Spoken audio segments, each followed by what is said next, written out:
பெரியவங்க மாதா பிதா குரு தெய்வம் சொல்லுவாங்க. அவங்க ஏன் நண்பனை விட்டாங்க தெரியல.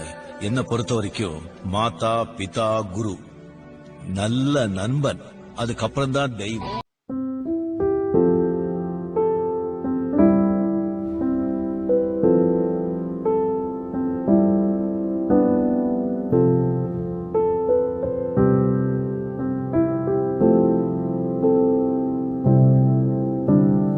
ஞாபகம் மோதுதே, மனம் ஏங்குதே, ஞாபகம் வருகுதே, உள் தவிக்குதே, இமை மூடாமல்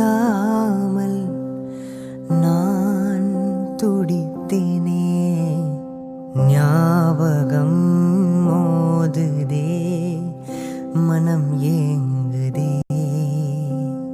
வாராமல் தாராமல் மனம் எங்கோ போகுதே. வாராமல் தாராமல் மனம் எங்கோ போகுதே. ஞாபகம் மோதுதே, மனம் ஏங்குதே, ஞாபகம் வருகுதே, உள் தவிக்குதே.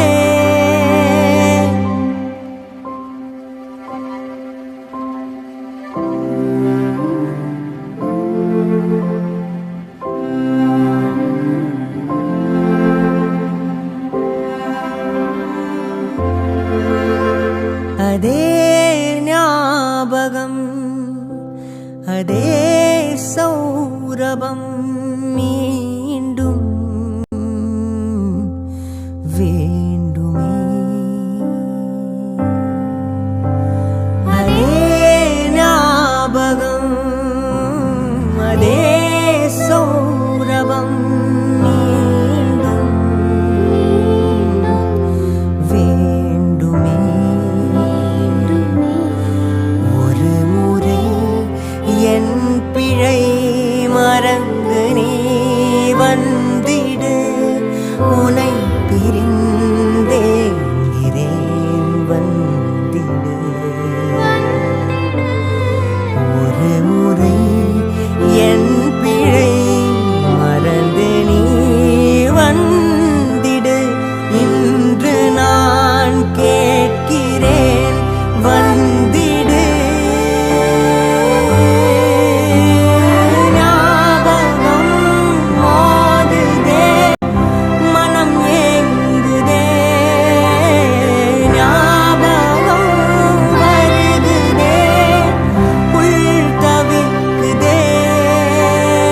ஞாபகம் மோதுதே, உள் தவிக்குதே. ஞாபகம் மோதுதே, மனம் ஏங்குதே.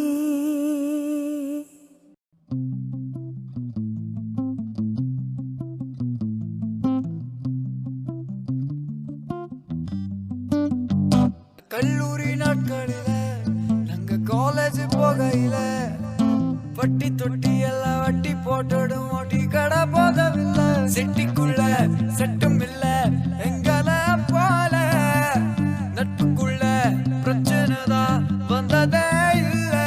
என் நண்பனை போல் யாரும் இல்ல இந்த பூமியில. என் நட்புக்கு தான் ஈடே இல்ல இந்த பூமியில. ஜாதியில பேதம் இல்ல நட்புக்குள்ள, என் நண்பன் இருக்கிற வரையில் எனக்கு கவலை இல்லை. நட்பே